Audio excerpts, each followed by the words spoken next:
전 세계가 경악했습니다. 미국 대통령이 한국 앞에서 무릎을 꿇었습니다. 미국 백악관 39%라는 살인적 관세로 스위스 경제를 압박하던 트럼프가 돌연 한국에 긴급 SOS를 요청했습니다. 노벨 평화상에 목마른 그가 선택한 파트너는 바로 대한민국이었습니다. 제네바 유엔 본부에서 펼쳐진 48시간의 극비 협상, 8명의 한국 대표단 앞에 미국 대통령이 직접 나타났고 CNN과 BBC가 동시에 한국 세계 평화의 설계자라며 톱뉴스로 보도했습니다. 30년 경력 스위스 외교관마저 이런 반전은 처음 본다며 충격을 감추지 못했는데요. 인구 5천만 대한민국이 세계 최강국을 어떤 비밀 전략으로 완전히 사로잡았을까요? 영상 시작 전 구독과 좋아요 한 번씩만 눌러주세요. 안녕하세요. 저는 아르만도 괴르니입니다. 스위스계 미국인으로 태어나 외교관 집안에서 자랐죠. 지금은 스위스 정부에서 국제무역 고문으로 일하고 있습니다만 사실 제가 더 관심 있는 분야는 평화상 전략 수립입니다. 노벨 평화상이 어떻게 만들어지는지, 누가 받을 자격이 있는지를 연구하는 게 제 취미이자 전문 분야거든요. 2025년 어느 화요일 오후 워싱턴 DC에 제 사무실에 앉아 스위스 금융 보고서를 검토하고 있었습니다. 그런데 갑자기 전화벨이 울렸죠. 발신자를 확인해보니 백악관 국가안보회의 번호였습니다. 심장이 빨리 뛰기 시작했어요. 이런 전화를 받을 일이 없는 저였거든요. 괴르니 고문님이신가요? 저는 백악관 국가안보회의 스미스 보좌관입니다.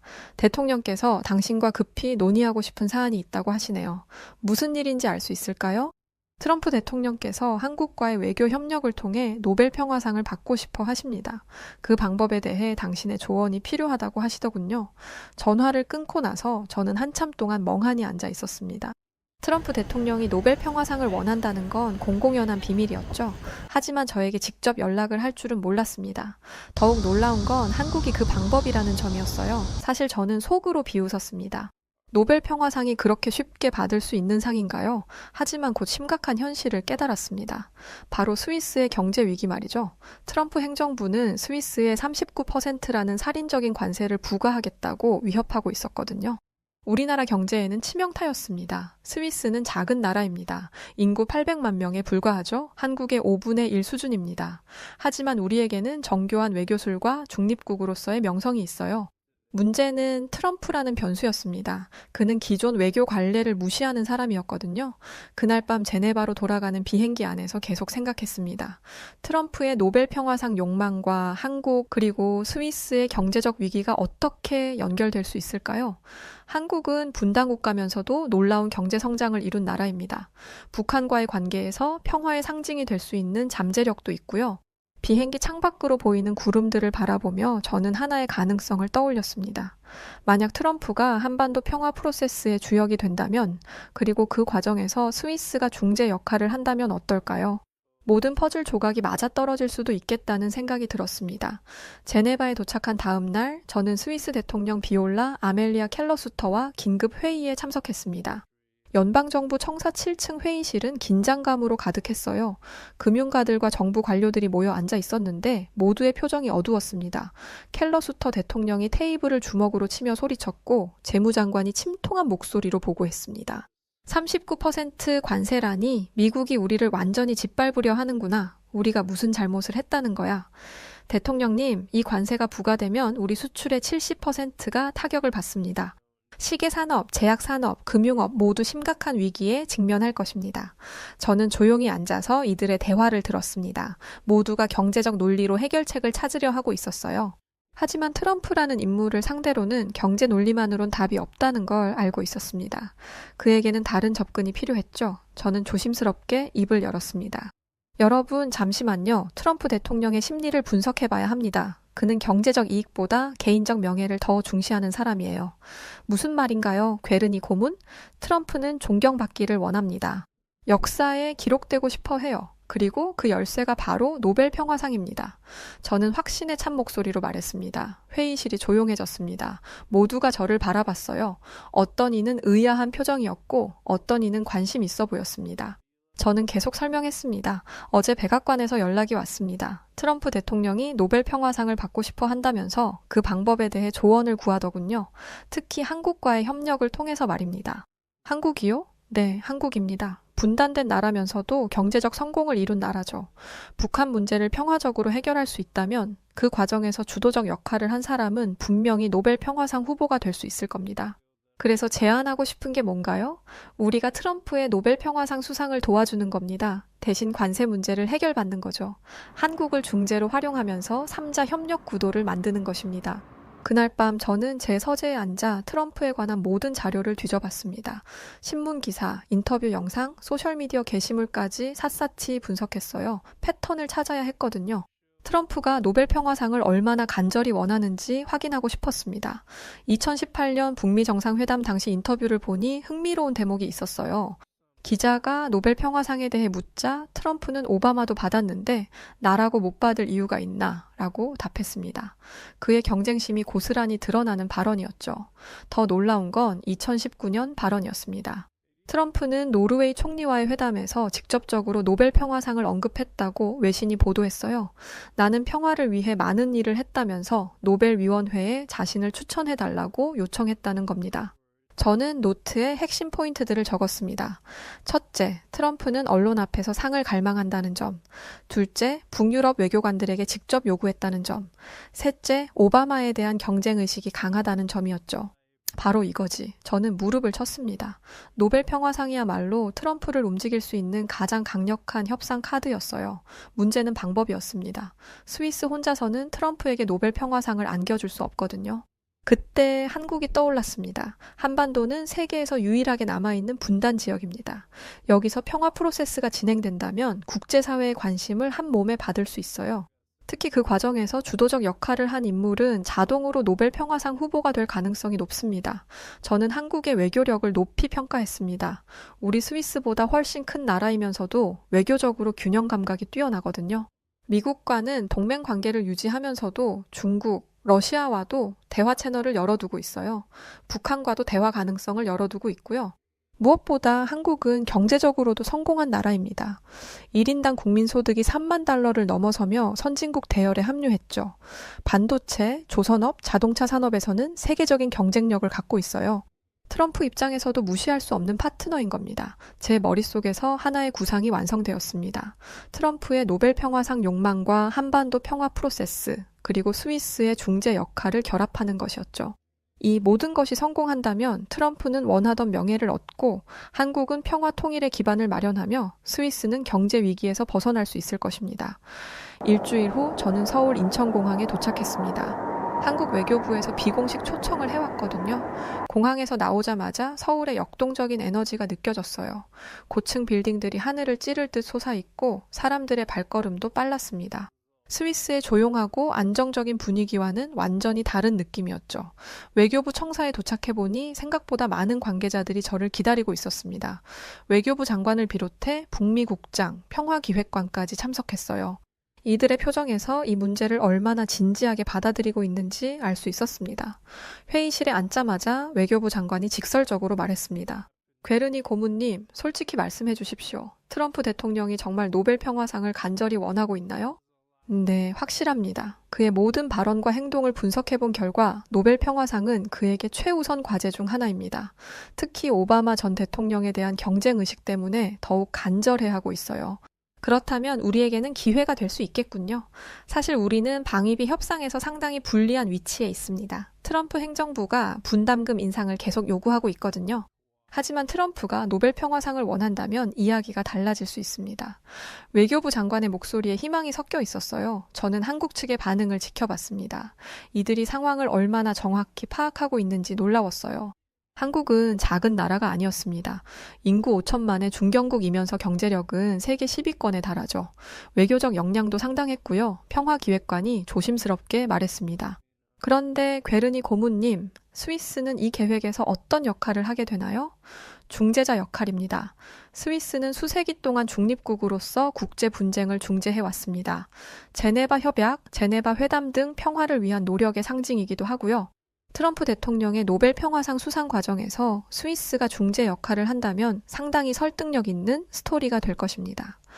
회의실 분위기가 점점 진지해졌습니다. 모두가 이 계획의 가능성을 진지하게 검토하고 있었어요. 외교부 장관이 마지막으로 물었습니다. 그렇다면 구체적으로 어떤 방식으로 진행해야 할까요? 한반도 평화 선언문을 만드는 겁니다. 트럼프 대통령이 그 주인공이 되도록 하고요. 전 세계 언론이 주목하는 가운데 역사적인 순간을 연출하는 것입니다. 그날 저녁 한강 근처 레스토랑에서 비공식 만찬이 열렸습니다. 한국 정부 관계자들과 함께 한강 야경을 바라보며 차분한 대화를 나눴어요. 강 건너편 빌딩들의 불빛이 물에 반사되어 반짝이는 모습이 정말 아름다웠습니다. 스위스의 레만 호수와는 또 다른 매력이었죠. 외교부 차관이 와인 잔을 들며 말했습니다. 괴르니 고문님, 솔직히 처음엔 이 계획이 너무 황당하다고 생각했습니다. 하지만 지금은 가능성이 보이기 시작해요. 모든 것은 타이밍입니다. 지금 트럼프는 노벨 평화상을 간절히 원하고 한국은 북한과의 관계 개선이 필요하며 스위스는 경제적 위기에 직면해 있어요. 이 세 가지 요소가 절묘하게 맞아떨어진 겁니다. 구체적으로 어떤 시나리오를 생각하고 계신가요?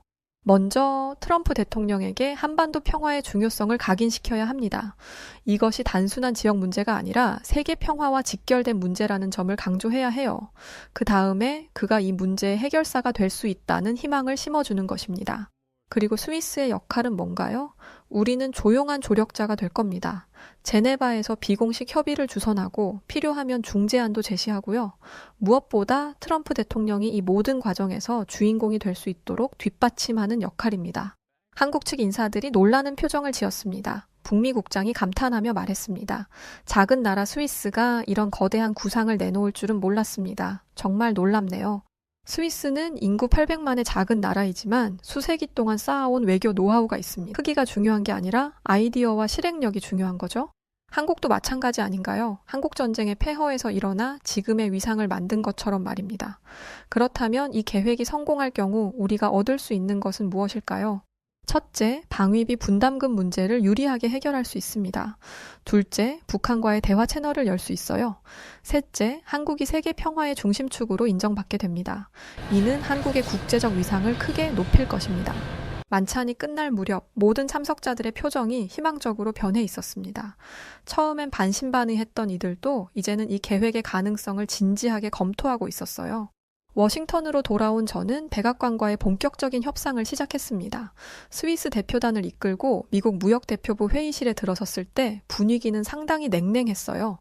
미국 측은 이미 39% 관세 부과를 기정사실로 받아들이고 있는 듯 했습니다. 미국 무역대표가 차가운 목소리로 말했습니다. 스위스의 무역 불균형 문제는 심각합니다. 더 이상 미국이 일방적으로 손해를 볼 수는 없어요. 하지만 우리는 미국의 중요한 파트너입니다. 금융업과 제약업에서 상당한 기여를 하고 있어요. 그런 말씀은 이제 통하지 않습니다. 미국 측의 답변은 단호했습니다. 협상이 교착 상태에 빠졌을 때 저는 조심스럽게 입을 열었습니다. 혹시 트럼프 대통령을 직접 만날 수 있을까요? 경제 문제 외에 논의하고 싶은 사안이 있습니다. 1시간 후 저는 백악관 오벌 오피스에 서 있었습니다. 트럼프 대통령이 책상 뒤에 앉아 날카로운 시선으로 저를 바라봤어요. 그의 존재감은 생각보다 압도적이었습니다. 스위스에서 온 괴른이라고 했나? 관세 문제로 온 것 같은데 내 결정은 이미 내려졌어. 대통령님, 관세 이야기는 잠시 접어두고 다른 주제를 말씀드리고 싶습니다. 바로 노벨 평화상 말입니다. 오바마는 임기 시작하자마자 노벨 평화상을 받았습니다. 하지만 그는 실질적으로 평화를 위해 한 일이 별로 없었죠. 대통령님은 다릅니다. 실제로 평화를 만들어낼 수 있는 분입니다. 계속해봐. 한반도입니다. 대통령님? 70년 동안 분단되어 있던 이 땅의 평화를 가져온다면 그것은 2000년대 최대의 평화적 성취가 될 것입니다. 그리고 그 주인공이 바로 대통령님이 되는 것입니다. 흥미롭군. 그런데 내가 노벨 평화상을 받을 수 있다면 관세 따위는 조정 가능하지. 저는 속으로 미소를 지었습니다. 트럼프의 마음을 움직이는 데 성공한 것 같았어요. 이제 한국 카드를 본격적으로 꺼낼 때가 왔습니다. 며칠 후 한국 대표단이 워싱턴에 도착했습니다. 외교부 장관을 비롯한 고위급 인사들로 구성된 대표단이었어요. 저는 사전에 한국 측과 면밀한 협의를 통해 트럼프를 설득할 시나리오를 준비했습니다. 백악관에서 열린 한미 독대에서 한국 외교부 장관은 차분하고 설득력 있는 목소리로 말했습니다. 대통령님, 한반도 평화는 단순한 지역 문제가 아닙니다. 이는 전 세계가 주목하는 역사적 과제입니다.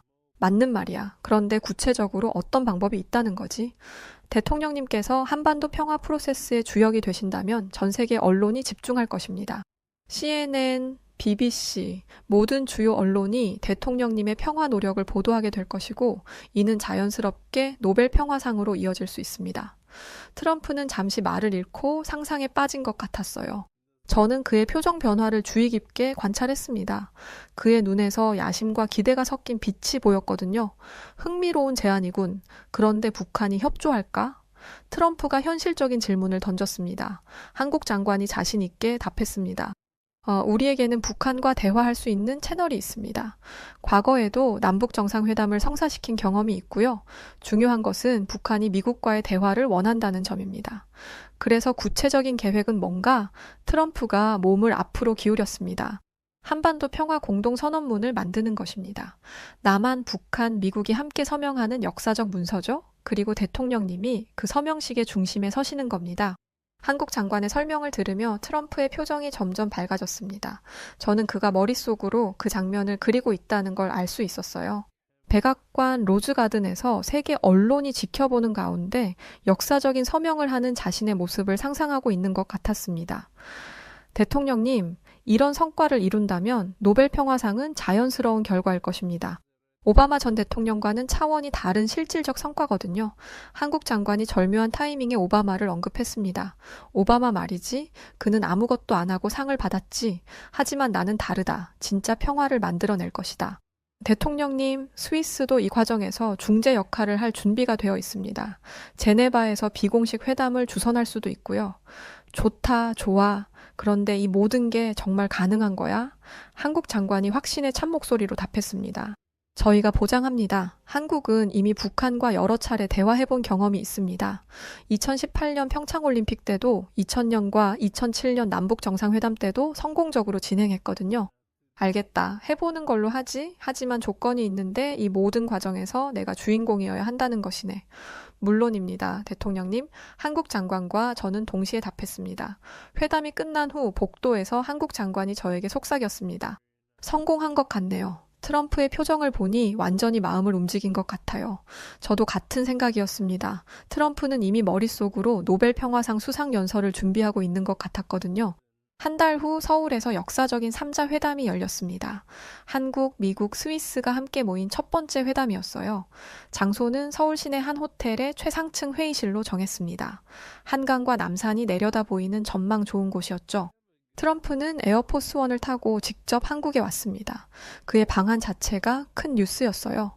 언론들은 이번 회담의 의미를 두고 다양한 추측을 내놓고 있었습니다.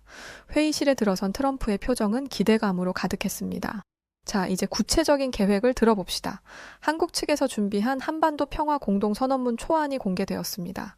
A4 용지 3장 분량의 문서였는데 내용은 상당히 구체적이고 실질적이었어요. 첫 번째 조항은 한반도의 완전한 비핵화였습니다.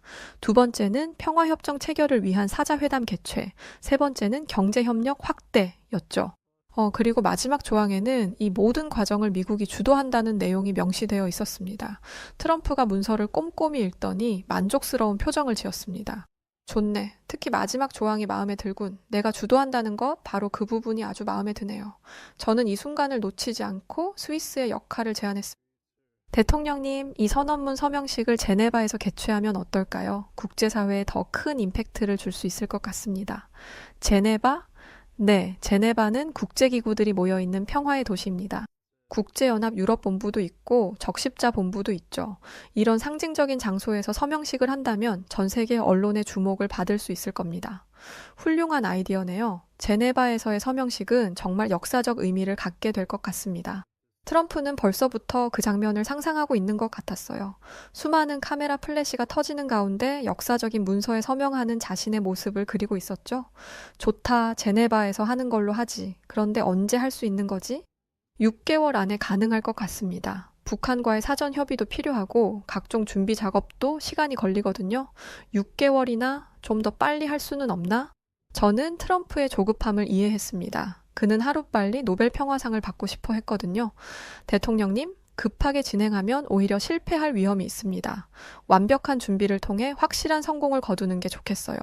결국 6개월 후 제네바에서 서명식을 개최하기로 합의했습니다. 제네바 서명식이 성공적으로 끝난 직후 우리가 원하던 모든 것들이 현실이 되기 시작했습니다. 트럼프는 기자회견에서 환상적인 연설을 했어요. 오늘 우리는 역사를 만들었습니다. 70년 동안 분단되어 있던 한반도에 평화의 새 장을 열었습니다. 이 모든 것이 가능했던 것은 우리의 위대한 동맹국 한국과 중재자 역할을 해준 스위스 덕분입니다.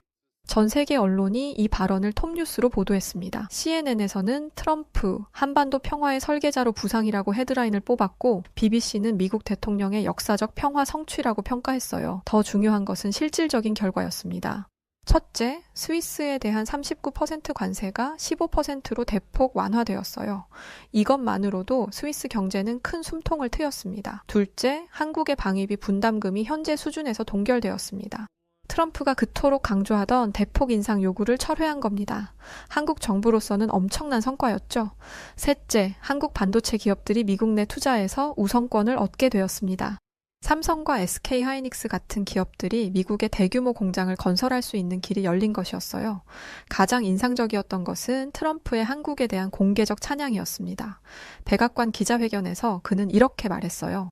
한국은 정말 놀라운 나라입니다. 전쟁의 폐허에서 일어나 세계 10대 경제 강국이 되었죠. 그리고 이제 평화의 메신저 역할까지 하고 있습니다. 한국은 우리의 가장 소중한 동맹이며 나의 평화를 위한 진정한 파트너입니다. 이 발언은 한국 내에서 폭발적인 반응을 일으켰습니다. 모든 언론이 미국 대통령이 한국을 극찬했다며 대서특필했어요. 시청률도 엄청났죠.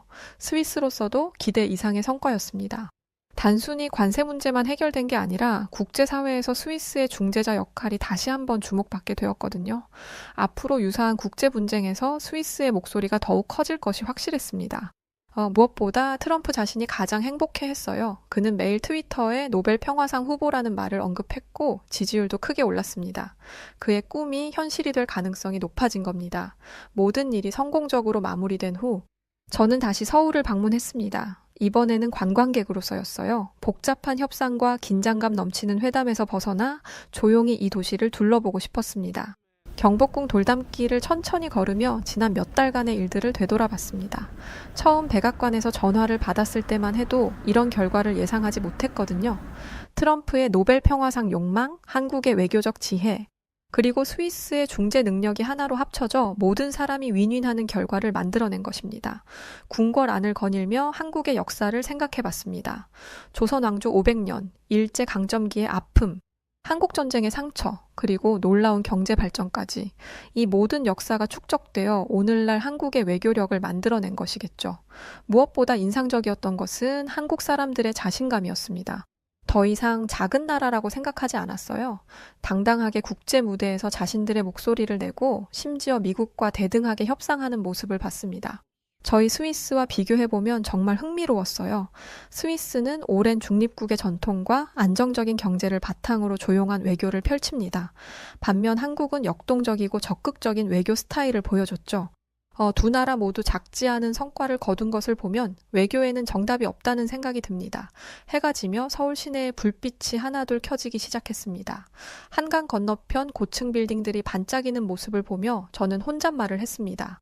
작은 나라들이여 연대하라. 그리고 한국이여 계속해서 세계 평화를 이끌어라. 이번 경험을 통해 저는 확신하게 되었습니다. 국제사회에서 중요한 것은 단순히 국가의 크기나 군사력이 아니라는 것을요. 물론 그것들이 강력한 힘을 발휘할 때도 있겠지만 외교의 본질은 그 이상이었습니다. 지혜와 전략, 그리고 결정적인 순간에 올바른 타이밍을 잡는 것, 바로 그것이 한 나라의 운명을 바꾸고 세계의 흐름을 움직이는 힘이었습니다. 그 점에서 한국은 저를 놀라게 했습니다. 냉철한 현실 속에서도 감정을 잃지 않고 치열한 이해관계 속에서도 신중하게 움직이며 무엇보다도 작은 나라라는 한계를 극복하려는 강한 의지를 보여주었기 때문입니다. 저는 한국이 보여준 이 모습에서 앞으로 세계 질서 속에서 어떤 역할을 해낼지 뚜렷하게 보이기 시작했습니다. 몇 달 뒤 정말 놀라운 소식이 전해졌습니다. 노벨위원회에서 도널드 트럼프 전 미국 대통령을 노벨 평화상 후보로 공식 거론했다는 것이었습니다. 수상이 확정된 것은 아니었지만 가능성은 충분해 보였습니다. 만약 그가 실제로 상을 받는다면 이는 단순히 한 정치인의 영광이 아니라 한국이 주도적으로 만들어낸 전략이 완벽하게 성공했다는 증거가 될 터였습니다. 그 순간 저는 다시 서울을 떠나던 날의 기억을 떠올렸습니다. 비행기 창문 너머로 내려다본 한반도의 지도가 제 눈에 선명히 들어왔습니다. 여전히 남북을 가르는 분단선은 존재했지만 그 위에 드리워진 의미는 달랐습니다. 과거에는 단절과 상처의 상징이었지만 이제는 화해와 평화로 나아가는 길처럼 보였던 것입니다. 창밖으로 천천히 아침 해가 떠오르고 있었습니다. 그 빛이 한반도 전체를 물들이는 순간 저는 알 수 있었습니다. 이곳은 단순히 갈라진 땅이 아니라 앞으로 세계가 주목할 새로운 중심지라는 것을 말이죠. 언젠가는 진짜 통일이 이루어질 수도 있다는 희망, 그리고 그 희망을 현실로 바꿀 수 있는 힘이 한국에 있다는 확신이 제 마음에 자리 잡았습니다. 저는 외국인으로서 이 모든 과정을 지켜보았습니다. 처음에는 단순한 취재자, 관찰자의 마음가짐이었죠. 하지만 시간이 지날수록 제 마음 한쪽에서 이상한 울림이 생겨났습니다. 어느 순간부터는 단순히 남의 나라 이야기를 기록하는 것이 아니라 마치 제 자신의 역사와 운명을 함께하고 있는 듯한 묘한 감정이 밀려왔습니다. 서울의 거리에서 뛰노는 아이들의 웃음소리, 분단의 현실 속에서도 꿋꿋하게 살아가는 사람들의 눈빛, 그리고 어려움 속에서도 끝내 희망을 놓지 않는 국민들의 의지를 지켜보며 저는 깨달았습니다. 이 땅은 단순히 분열된 한반도가 아니라 살아 숨쉬는 거대한 드라마이자 인류의 미래를 비추는 거울이라는 것을 말입니다. 그러다 보니 제 마음속에 점점 더 강한 소속감이 자리 잡았습니다. 마치 이 땅이 제 고향처럼 느껴졌습니다.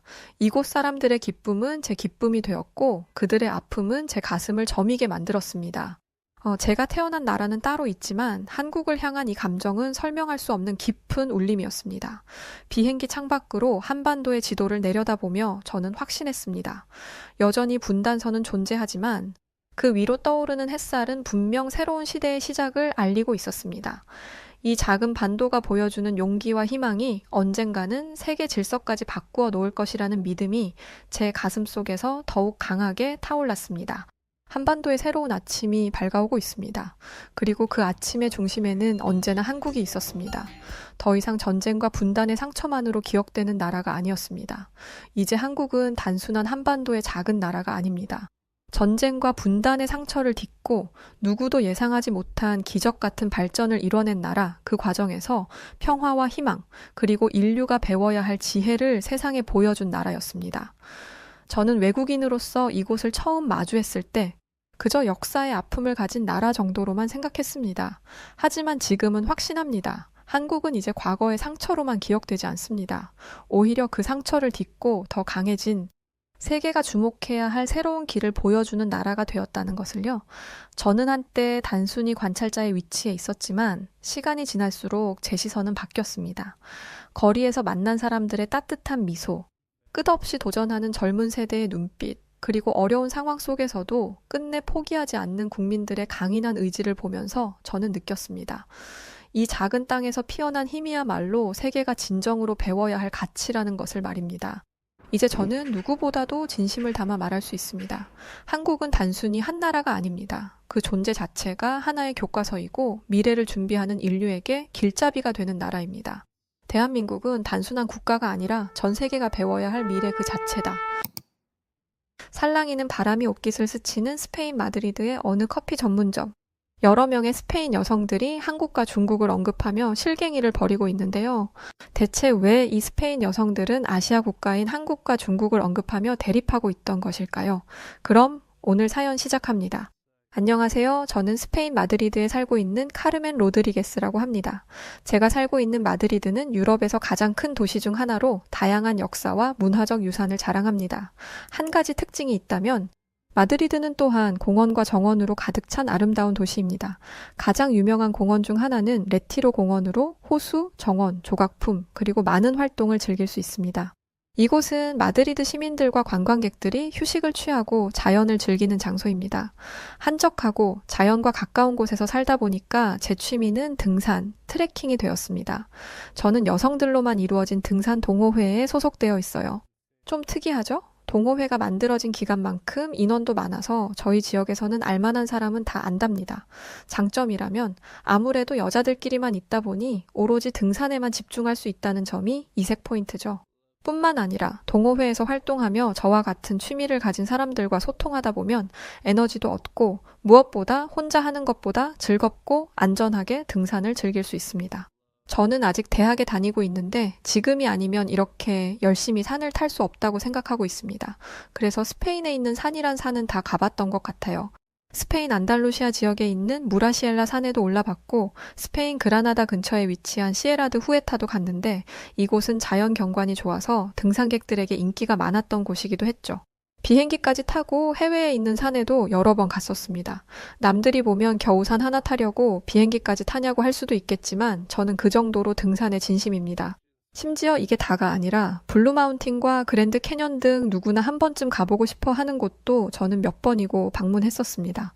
저는 단순히 산을 타는 게 아니에요. 폭포나 강, 동물 등 산이 주는 아름다움 자체를 느끼려고 한 것이죠. 그런데 이렇게 등산을 좋아하는 저도 똑같은 산을 계속 가니까 등산이 조금 지루하게 느껴지더라고요. 그래서 이번엔 한 번도 가보지 못했던 곳을 정해서 해외 등산을 떠나기로 계획했습니다. 저는 저희 동호회에서 저와 생각이 같은 사람들을 모집했는데요. 아무래도 해외로 가는 거다 보니 총 11명의 인원으로 그리 많지는 않은 인원이 모였죠. 그렇게 모인 저희들은 해외까지 나가서 등산을 할 정도로 등산에 진심인 사람들이었기 때문에 그 어느 때보다 열정적으로 등산 계획을 하기 시작했습니다. 등산을 좋아했던 우리가 유독 가보지 못한 곳들은 바로 아시아 쪽에 있는 나라들이었는데요. 그래서 이번에 한 번도 가본 적 없었던 아시아 국가로 목적지를 정했습니다. 대륙을 결정하는 것에는 이견이 없었죠. 그런데 아시아 중에서도 어디를 갈 것이냐에 대해서는 이야기가 나왔을 때 의견이 갈렸습니다. 저희에게는 두 가지 선택지가 있었어요. 한국 혹은 중국, 이 두 가지의 갈림길에서 저는 한국을 선택했습니다. 그런데 9명이나 되는 인원들이 중국을 선택했죠. 선택한 이유에도 각자의 나름의 이유가 있기는 했습니다. 중국에 가고 싶다고 했던 사람들의 이유는 이러했어요. 우리는 좀 더 많은 선택지가 필요한 거야. 중국은 땅도 넓고 그만큼 다양한 지형이 있지 않겠어? 하지만 한국에 가겠다던 저와 린나의 생각은 이랬습니다. 우리는 산을 정복하는 것보다는 자연을 느끼고 싶은 마음이야. 중국은 환경이 별로 안 좋다던데 거기보다는 한국이 낫지 않겠어? 중국에 간다는 회원들은 중국의 환경이 안 좋은 만큼 한국의 환경도 좋지 않을 거라고 했습니다. 옆에 붙어 있는 나라이기도 하고 실제로 황사나 미세먼지 같은 문제로 고생을 한다고 하더라고요. 산 좋고 공기 좋고 물 좋은 스페인에 사는 저희에게 이런 문제는 생소하면서도 심각한 문제였죠. 중국으로 가겠다는 회원들은 중국이나 한국이나 공기 안 좋은 건 매한가지인데 어차피 갈 거면 그나마 더 크고 선진국인 중국으로 가는 게 좋겠다고 했고 저와 린나는 중국이 한국보다 선진국이라는 말에 동의할 수 없다며 반박했죠. 우리 스페인 전역에 깊숙하게 들어와 있는 한국의 문화들만 봐도 알 수 있는데 왜 중국이 한국보다 좋을 거라고 생각하는지 이해 못하겠다고 말했습니다. 그러자 한 동료는 대체 무슨 말을 하는 거냐면서 중국은 미국 다음에 있는 두 번째 국가이고 한국은 10등 안에나 겨우 들까 말까 한 조그만 나라인데 중국과 한국을 비교하는 것 자체가 잘못된 생각 같다며 정색했죠. 그러면서 한국으로 가겠다면 가라면서 아마 한국에 갔다가 대번에 땅을 치고 후회할 거라면서 한국을 선택한 저와 린나를 무시하는 듯한 표정으로 몰아세웠습니다. 결국 저희는 그렇게 팀이 두 개로 쪼개지고 말았죠. 저와 린나는 한국으로 떠났고 나머지 9명의 동료들은 중국으로 갔습니다. 공항에서까지도 동료들은 한국을 선택한 저희들이 미련하다며 한숨을 쉬더군요. 그러면서 인터넷 좀 보라면서 중국은 경제력, 군사력, 기술력, 자연 친화력, 모든 게 한국보다 위에 있다면서 왜 아직 선진국 반열에도 오르지 못한 한국을 가겠다고 우기냐며 끝까지 염장을 지르더군요. 물론 저희도 내심 걱정은 됐었습니다. 한국을 직접 가본 적이 없었기 때문에 확실할 수는 없었지만 왠지 한국의 마음이 더 애틋하게 갔고 린나 역시도 마찬가지 기분을 느꼈죠. 동료들이 그러거나 말거나 우리 둘은 설레었습니다. 중국으로 떠나는 9명의 동료들은 비행기를 타기 위해서 저희와 헤어졌고 저와 린나는 한국으로 출발하기 전 인터넷에 한국의 명산을 검색해봤죠. 총 100개의 명산 리스트가 나오더군요. 저희는 그중에서 우리는 서울과 멀지 않았던 관악산을 먼저 가보기로 선택했습니다. 그런데 사실 별로 힘들 것 같지는 않았습니다. 관악산은 서울 구경하는 김에 잠깐 들르는 휴게소 같은 산이라고 생각했죠. 그런 생각을 한 이유는 도심과 가까운 곳에 있던 산이었기 때문이에요. 수도는 가장 번화한 도시이고 지형적으로 험난하면 사람이 살기 어렵기 때문에 수도에는 산이 없는 경우가 많습니다. 아주 면적이 큰 도시가 아니라면 말이죠.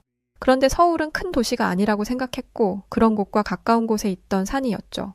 수도와 가까운 곳에 있으려면 그리 험준하지 않아야 하고 사람들의 접근도 좋아야 하기 때문에 분명 어렵고 험한 산이 아니라고 생각했습니다. 그래서 가볍게 산을 오를 생각으로 첫 번째 등산지를 관악산으로 선택했던 것이죠. 그런데요, 사실 그때 한국에 처음 도착하고 린나와 저는 엄청 당황했었습니다. 커도 공항이 너무 컸었기 때문이에요. 그저 한국이 작다라는 인식이 강했어서 그랬는지 정말 많이 놀랬었습니다. 저희뿐만 아니라 한국을 처음 와보게 되는 외국인들은 아마 저희들과 비슷한 기분들을 느끼지 않을까 싶어요. 그냥 다 현대화되어 있더라고요. 인터넷에서 한국의 인천공항이 세계적으로 손가락에 꼽히는 공항이라더니 정말 대단했죠. 저희는 바로 숙소로 가서 짐을 내려놓고 서울을 잠시 들러 구경했다가 관악산으로 가기로 하고 버스를 타고 서울 도심까지 이동했습니다. 그런데 서울로 가까워지면 가까워질수록 저희는 의아함을 감출 수가 없었어요. 왜냐하면 서울까지 가는 길에 초록빛 풍경이 굉장히 많았거든요. 그것도 숲풀로 우거진 산들도 많았습니다. 저기 멀리 보이는 거 설마 산인가? 우리 여기까지 오는 동안 엄청나게 많은 산들을 봤어. 어떻게 이럴 수가 있지? 평지가 거의 없는데? 저희가 놀란 건 한국엔 평지가 없고 평지보다 산이 많다는 것이었어요. 한국에 오기 전 한국 국토의 70%가 산이라는 이야기를 봤었는데 그때는 이해가 안 됐던 내용이 실제로 보니까 이해가 되더라고요. 스페인은 땅이 많은 만큼 평지도 많습니다. 그래서인지 산으로 둘러싸여 있는 한국의 모습이 매우 신기하게 느껴졌죠. 저와 린나는 서울에 도착하기 전부터 한국에 오는 것이 잘한 선택이었음을 확신할 수 있었습니다. 그리고 마침내 서울에 도착했을 때 저희는 9명이나 되는 다수의 의견을 따르지 않고 꿋꿋하게 한국행을 고집한 자신을 칭찬할 수밖에 없었어요. 왜냐하면 서울은 신세계 그 자체였기 때문이었죠. 버스에서 내리자마자 눈앞에 펼쳐진 빌딩 숲도 놀라운 일이었는데 한국의 체계적인 교통 시스템은 스페인 마드리드와는 전혀 다른 수준이었습니다. 저희는 첫 번째 대중교통으로 지하철을 탔는데요. 여기서 가장 놀란 건 사람들의 시민의식이었습니다. 린나가 교통카드를 만들면서 씨름하는 동안 개찰구를 계속해서 보고 있었는데 아무리 봐도 무임승차를 하는 사람들이 안 보이더라고요. 모든 사람이 카드를 찍고 지하철을 타는데 한참을 지켜봐도 돈을 안 내고 그냥 타려는 사람들을 볼 수 없어서 놀랐습니다. 그래서 지하철 안에서 무임승차를 잡아내는 사람이 있을 거라고 생각했거든요. 사람이 직접 다니면서 승차권을 확인하고 무임승차가 걸리면 100배의 금액을 벌금으로 낸다든지 뭐 그런 거 말이죠. 제가 왜 이런 생각을 했냐면 마드리드가 이렇기 때문이에요. 그런데 저는 여행하는 내내 검표를 하는 사람을 단 한 번도 보지 못했습니다. 이렇게 엄하게 감독하는 사람이 없어도 질서가 지켜지는 게 얼마나 놀라운 일인지 아시나요? 해외로 등산을 위해 많은 국가들을 가봤지만 이런 나라는 제가 단 한 번도 본 적이 없었어요. 근데 이것뿐만이 아니고 한국 지하철 요금도 놀랍더군요. 저희는 지하철을 타고 꽤나 긴 거리를 이동해야 했거든요. 그래서 당연히 지하철 요금이 2배 이상 더 나올 거라고 생각했습니다. 그런데 지하철을 나오는 개찰구에서 카드를 찍었더니 고작 한국 돈 200원만 더 청구가 된 거예요. 저는 숫자의 오류가 난 줄 알았다니까요. 그런데 정말 놀랍게도 린나도 저와 똑같이 고작 200원의 추가금만 결제되었습니다. 마드리드에서는 거리별로 금액을 추가적으로 받는데 조금만 멀리 가도 2.5배에서 3배는 금액이 뜁니다. 이렇다 보니 스페인 마드리드에서는 교통비가 부담이 되는 게 사실이에요. 그러니 저희 입장에선 놀랄 수밖에 없던 거죠. 지하철에서 나와서도 저희는 계속 신기한 경험을 하게 되었는데요. 사실 버스를 탔을 때도 마찬가지였어요. 버스 카드를 찍었는데 아니 글쎄 기계의 숫자가 0으로 찍히는 거예요. 저희는 그래서 벌써 교통카드에 있던 돈을 다 쓴 줄 알고 깜짝 놀라 버스에서 내리려고 했습니다. 그랬더니 버스 기사님이 저희를 불러 세우시더라고요. 혹시 뭔가를 잘못했나 싶어 어리둥절해서 다시 버스에 올라탔는데 결제가 된 게 아니라 글쎄 환승이 된 거더라고요. 저는 지하철이랑 버스랑 환승이 된다는 걸 처음 알았습니다. 아니 2,000원도 안 되는 돈으로 지하철과 버스를 함께 탈 수 있다니 이게 진짜 믿겨지는 일인가요? 절대 마드리드에서는 있을 수 없는 일이라 정말 한국 대단하다 싶었었습니다. 서울에 들렀다가 바로 관악산으로 가려고 가방에 등산 장비까지 준비해서 왔었는데 서울에서 너무 신기한 경험들을 많이 하다 보니까 계속 구경하고 싶어서 결국 산은 내일 가는 걸로 하고 정말 한참 서울에서 놀다 들어갔습니다. 다음 날 저희는 아침 일찍 일어나서 저희가 한국에 왔던 목적인 관악산으로 향했습니다. 관악산 초입에 선 저와 린나는 자신감이 가득했어요. 이 정도 산이야 뭐 금방 후다닥 오를 수 있을 거라고 확신했죠. 솔직히 별거 아니라고 생각했었어요. 그냥 가벼운 동네 뒷산 정도? 가볍게 몸이나 풀자는 생각으로 찾아왔던 곳이었으니까요. 다른 유명한 명산들에 비하면 한국산은 다 쉬울 거라고 예상했습니다. 그런데 저희가 이런 자신감을 더 가질 수 있게 했던 이유가 있었어요.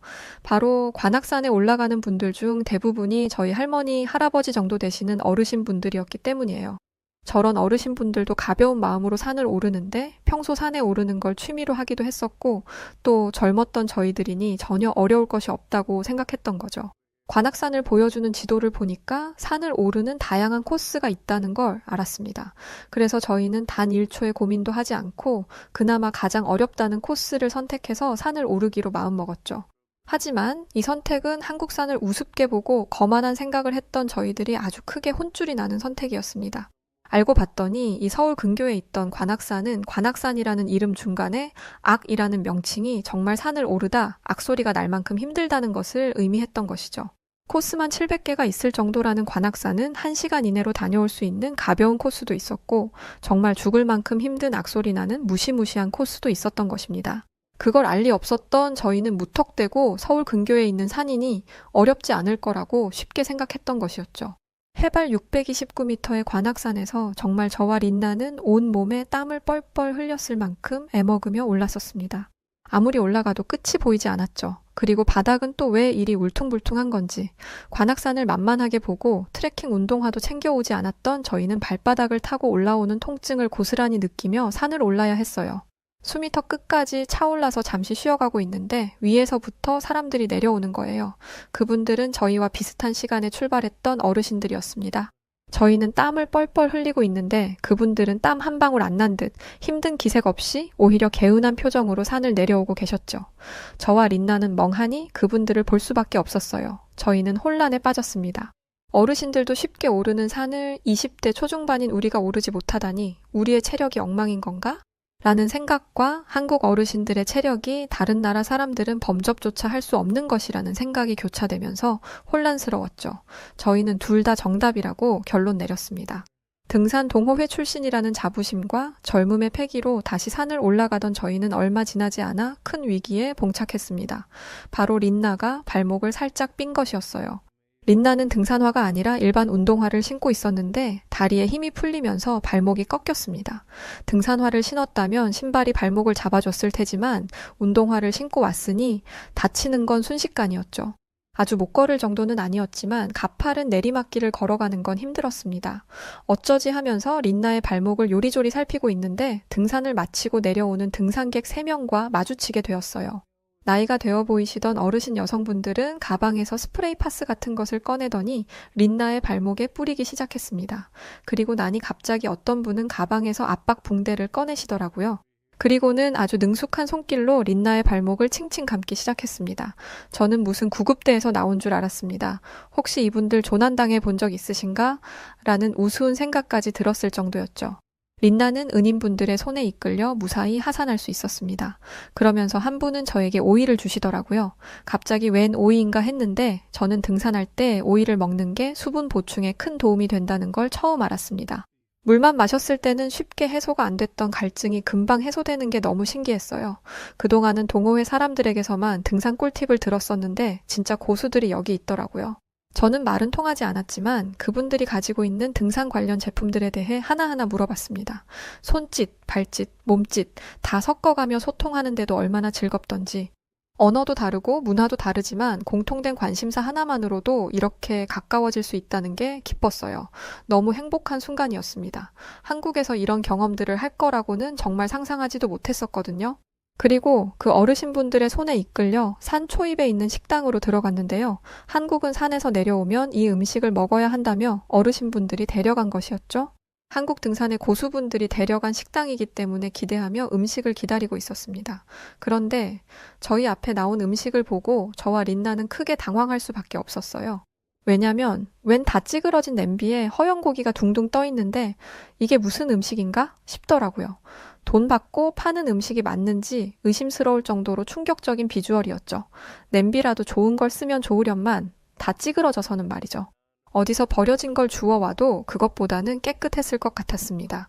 또 가까이서 보니 하얀 고기는 닭이었어요. 저는 닭을 물에 다 넣은 걸 처음 봤습니다. 모습이 상당히 충격적이었죠. 어떤 맛이 날지 감도 안 잡혔어요. 저희의 표정이 썩 안 좋았던 게 티가 났는지 함께 왔던 한 한국인 아주머니가 한국에서는 보양식으로 불리는 음식이라며 낯설겠지만 자신들을 믿어보라고 하시더라고요. 이 얘기를 들으니까 조금 마음이 편해졌죠. 하지만 이게 맛있어 보이는 건 별개의 얘기였습니다. 아주머니는 백숙이라는 음식에 대해 설명해 보려고 하셨지만 저희가 잘 받아들이는 것 같지 않자 아무 말 없이 가스 불을 켜셨습니다. 이내 국물이 보글보글 끓기 시작했고 저는 음식에서 풍기는 맛있는 냄새에 정신을 차릴 수가 없었어요. 가볍게 등산하고 와서 밥을 먹을 요량이었기 때문에 아침부터 제대로 먹은 게 없었거든요. 저는 음식을 먹어도 된다는 사인이 떨어지자마자 국물을 한 입 먹었습니다. 세상에 그런 맛이 있는지 전 처음 알았습니다. 어떻게 이런 맛이 있을 수가 있죠? 태어나 처음 느껴본 맛이었지만 구수한 게 기가 막혔죠. 백숙 국물을 먹고 난 저는 그동안 제가 인생을 헛살았다는 생각을 하기까지 했습니다. 뜨끈한 국물 한 숟가락 먹는데 온몸에 피가 도는 게 느껴지면서 피로가 풀리는 듯 했습니다. 한국에서 정말 큰 도움을 주셨던 어르신분들은 다리를 쭉 하고 찢어서 저와 린나에게 하나씩 주시고는 국물하고 함께 먹어보라며 주셨는데요. 어르신분들이 주신 닭다리를 먹었는데 제 생각과는 전혀 다른 맛이었어요. 쫄깃하면서 촉촉하고 담백한 맛이 났습니다. 등산을 하고 나면 항상 먹는 게 고민이었는데 이렇게 따뜻하고 담백한 음식이라면 얼마든지 먹어도 되겠더라고요. 그저 산만 오르면 그만이라던 저희들의 등산 개념을 벗어나 한국은 등산을 오르기 전부터 오르는 과정, 등산을 마치고 내려와서 먹는 것까지 이런 문화적 시스템이 완벽하게 갖추어져 있던 나라였습니다. 그것뿐만인가요? 낯선 타국에서 온 저희들을 조건 없이 친절하게 대해주시고 도움까지 주시는 모습에 정말 진정한 어른들은 한국에 있구나 싶었죠. 저와 린나는 저희에게 도움의 손길을 건네주고 맛있는 음식까지 대접해준 아주머니들에게 감사 인사를 전했습니다. 아주머니들은 혹시 도움이 필요하면 연락하라면서 핸드폰 번호까지 주셨어요. 저와는 전혀 다른 인종의 사람인데 잃어버린 제 이모를 찾은 것 같은 애틋한 마음까지 들었습니다. 너무 행복한 순간이었습니다. 산 하나로도 마음을 얼마든지 주고받을 수 있는 나라는 한국이 유일하다는 생각이 들었죠. 그렇게 크게 혼쭐 났었던 관악산을 뒤로 하고 숙소로 가는 길 전화가 걸려왔었습니다. 바로 중국으로 떠났던 동료들이었죠. 저는 반갑게 전화를 받았습니다. 그런데 전화를 건 동호회 회원의 목소리는 영 좋지 않았어요. 전화 통화에서 동호회 회원은 한국은 어떻냐고 저희들의 근황을 묻더라고요. 저희는 오늘 저희에게 있었던 일들과 저희가 한국에서 봤던 것을 세세히 이야기했습니다. 그러자 중국에 간 회원들이 하나같이 입을 모아 지금이라도 한국으로 가면 안 되겠냐고 하더라고요. 무슨 이유 때문인지는 와서 얘기해준다고 한 회원들은 그날 짐을 싸서 한국으로 넘어왔습니다. 오랜만에 만난 회원들은 저와 린나에게 하소연하며 울분을 토했어요. 아니 선진국 반열에도 못 들어간 한국이라는 나라에 간다면서 그렇게들 무시하더니 이게 대체 무슨 꼴인지 약간 통쾌한 감도 들더군요. 중국으로 갔던 회원들은 저희들에게 이런 이야기를 들려주었습니다. 우리가 대체 산에 간 건지 쓰레기를 보러 간 건지 모르겠어. 중국의 유명 산에 갔더니 쓰레기가 천지였다고 합니다. 사람들이 가지고 온 쓰레기들이 그대로 방치되어 있어서 보기도 안 좋았고 음식물 같은 것도 그냥 버려두고 가는 탓에 음식물 썩는 냄새도 났다고 하더라고요. 동호회 회원들은 중국은 하늘이 항상 어둡더라. 베이징 공항에 내리자마자 하늘이 뿌옇길래 구름이 낀 건가 했는데 그게 미세먼지더라고. 이런 환경인데 산이라고 공기가 좋겠어? 산 위로 올라가면 올라갈수록 숨이 막히는 기분이었어. 동호회 회원들은 그렇게 중국에서 했던 등산이 인생 최악의 등산이었다고 고백했습니다. 기분 좋게 힐링하려고 갔던 산에서 스트레스만 잔뜩 받고 돌아왔다며 부디 한국은 그러지 않길 바란다고 하더라고요. 한국은 그렇지 않길 바란다니 그 소리를 듣는데 한국 사람도 아닌 제가 좀 기분 나쁘더라고요. 비교할 걸 비교해야 말이죠. 한국은 제가 그동안 가본 여러 국가들 중에서도 손에 꼽히는 국가였는데 말이죠. 저와 린나는 코웃음을 쳤습니다. 그리고는 어디 한번 당해보라며 아무 대비도 시키지 않고 회원들을 관악산으로 보냈습니다. 우린 다녀왔으니 가보라고 말이죠. 얼마 뒤 전화가 왔습니다. 다들 힘들어 죽겠는지 말도 제대로 잘 못하더군요. 어때? 관악산에 올라보니 중국과 비슷해? 라면서 비웃으며 이야기했죠. 저희는 동료들에게 산에서 좀 내려오면 만나는 식당에 있을 테니 그리로 오라고 말하고 전화를 끊었습니다.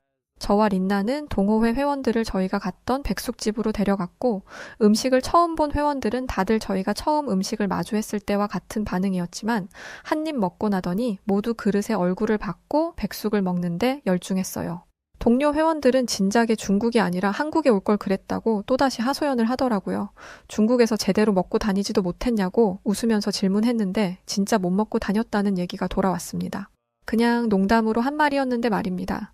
그나저나 중국은 요리로 유명한 나라 아닌가요? 비록 등산은 실패했지만 음식은 실패가 없었을 텐데 저는 대체 무슨 일이 있었던 건지 물었습니다. 사건의 전말은 이러했어요. 팀원들이 갔던 산은 보통 외곽 쪽에 있고 관광객들보다는 현지인들이 오르는 산이었어요. 그곳에서는 외국인을 한 명도 못 봤다고 합니다. 그런데 외곽에 있는 것이기 때문인지 식당마다 위생이 정말 최악이었다고 해요.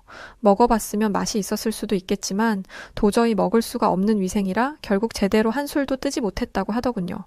대충 아무 마트 가서 스파게티 면과 소스를 사다가 섞어 먹는 것밖에 할 수 없었다고 합니다. 그랬던 사람들이 한국에 와서는 백숙을 먹었으니 저는 솔직히 눈물 안 흘린 게 대단하다고 생각했습니다. 저는 중국에서 버린 시간을 아까워하고 있는 회원들에게 이제라도 왔으니 다행이라며 위로했고 저희들은 관악산에서 한번 호두에게 당했으니 제대로 준비하고 한국의 여러 산들을 다니기 시작했습니다. 하지만 다리를 다쳤던 린나는 저희가 산을 가는 동안 한국에서 병원에 다녀야 했는데요. 제가 정말 놀랬던 건 린나의 회복 속도였죠. 린나가 다 나은 과정도 정말 놀라웠습니다. 살짝 삔 거라고는 하지만 이렇게 회복이 빠를 수가 없는데 린나는 고작 3일 동안 물리치료를 받고 멀쩡하게 걸어 다녔어요.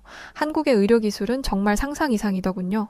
스페인 마드리드였다면 의사 얼굴도 못 보고 자연치료 했어야 했을 텐데 한국의 의료 체계는 수준 높았던 한국의 교통 시스템 체계만큼이나 상당히 높다는 걸 깨닫게 되었습니다.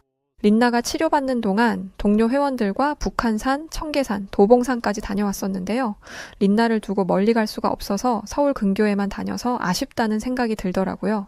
린나가 무리하지 않는 선에서 등반이 가능하다는 진단을 받았을 때 저와 동료들은 한국에서는 가장 높다던 제주도에 있는 한라산을 가보기로 했습니다.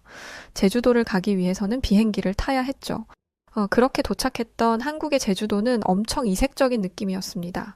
서울과는 또 다른 매력이 넘쳤던 곳이었죠. 하지만 저희의 목적은 오직 한라산이었기에 제주도에 예약한 호텔에 짐을 풀어놓고 한라산으로 떠났습니다. 한라산에 가보니까 한라산에도 여러 등반 코스가 있더라고요. 여기에서 저희는 이번에도 의견이 나뉘었습니다. 난이도 낮다는 산에 갔다가 얼마나 고생했는지 잊었냐? 한라산은 굉장히 높아서 어려울 거다. 쉬운 코스를 해도 힘들 거 그냥 쉽게 가자. 그리고 지금까지 한국 산들을 정복하면서 우리도 많이 늘었다. 이 정도야 할 수 있을 거다. 사람들이 많이 다니는 곳이라 길도 좋지 않겠냐라는 의견이었죠. 그런데 이번에는 다리가 불편한 린나도 있으니 그냥 쉽지도 어렵지도 않는 적당한 코스로 가자는 의견이 우세했습니다. 그래서 저희 모두는 중간 코스로 한라산을 오르기 시작했죠. 하지만 한라산은 높이가 1980m의 높은 산이라 그런지 시작부터 약간 두근대기 시작하더군요. 관음사 코스라는 곳에 접어드니 길이 좀 좁아져서 저희는 한 줄로 산을 오르기 시작했고 얼마 지나자 계단이 있었습니다. 근데 이 계단이 지옥의 계단인 줄 저희는 정말 까맣게 모르고 있었죠. 정말 힘들었습니다. 계단이 어찌나 높던지 겨우겨우 계단을 벗어나니 관문은 계속 이어지더군요. 진짜 엄청 힘들었어요. 하지만 한라산에서 내려다 보이는 풍경은 그야말로 압도적이었습니다. 바라보는 순간 입에서 와 소리가 절로 나올 만큼 아름다웠죠. 그렇게 해발 1700m 정도 도달했을 때 이제 다 끝나가는구나 싶었습니다. 그런데 여기서 계단 지옥이 또 한 번 시작되었죠. 계단이 정상까지 끝도 없이 있더군요. 오르면서도 이런 높은 산에 어떻게 이렇게 계단을 등산객들을 위해 만들었을까 싶을 정도였습니다. 한라산 백록담에 도달했을 때는 정말 세상을 다 가진 기분을 느꼈었는데요. 이런 맛에 저희가 등산을 좋아하는 거겠지만요. 한국에서의 등산은 정말 특별한 시간들이었습니다. 아시아 국가에 대한 경험이 많지 않았던 스페인 사람들이라 어떤 나라일 건지도 모르고 그저 왠지 끌리는 느낌? 그것 하나로 찾아왔던 한국이었는데 한국을 안 왔었다면 제 평생에 후회할 뻔한 정말 값진 여행이었죠. 현대화된 한국의 도시, 제가 가봤던 국가들 중에 가장 훌륭한 체계를 가지고 있었던 교통 시스템과 지하철, 시민들이 편리하도록 만든 도시, 곳곳의 생활 인프라 시스템, 그리고 충격적이었던 의료 기술까지 믿기 힘들 정도죠. 사실 이렇게 많은 시스템들 중에서 하나만 보유하고 있어도 대단한 국가라며 엄지를 들어 올리는데 한국은 이걸 다 갖추고 있었어요. 근데 그뿐인가요? 사람들은 또 어떻고요? 타인의 배려와 따뜻한 친절까지 이보다 완벽한 나라가 있을까요? 저는 없다고 봅니다. 그래서 무조건 저는 다시 한국으로의 여행을 계획하고 지속적으로 찾아올 생각입니다. 한국에서 명산이라고 불리는 100개의 산 중에 고작 4군데밖에 못 갔으니까요. 한국에 와야 하는 이유가 충분하죠?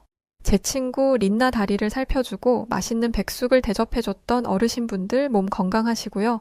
뿐만 아니라 한국의 모든 분들 늘 행복하고 값진 날들만 있길 바랍니다. 또 오겠습니다. 고마웠습니다. 안녕히 계세요. 자, 오늘 사연은 여기까지입니다. 그냥 한국에서 태어나 살다 보니까 산을 항상 품고 있던 이런 대한민국의 모습이 해외에서는 신기한 풍경이었다는 걸 오늘 알게 되었네요. 또 우리나라 등산 문화가 이렇게 훌륭했는지도 산을 저는 안 다녀봐서 몰랐는데 알게 되었습니다. 우리 여우튜브 구독자분들께서도 등산을 즐기시는 분들이 많을 거라고 생각되는데요. 늘 안전한 등산 되셨으면 좋겠습니다. 사연 보내주신 카르멘 로드리게스 씨의 에피소드 오늘 어떻게 들으셨나요? 사연이 재밌으셨다면 구독과 좋아요, 알림 설정 부탁드리고요. 그럼 지금까지 사연을 읽어드리는 여우튜브 송은지였습니다. 더 좋은 영상으로 찾아뵐 것을 약속드리면서 이만 인사드릴게요. 끝까지 시청해주신 분들 모두 고맙습니다. 감사합니다. 당신만의 여우튜브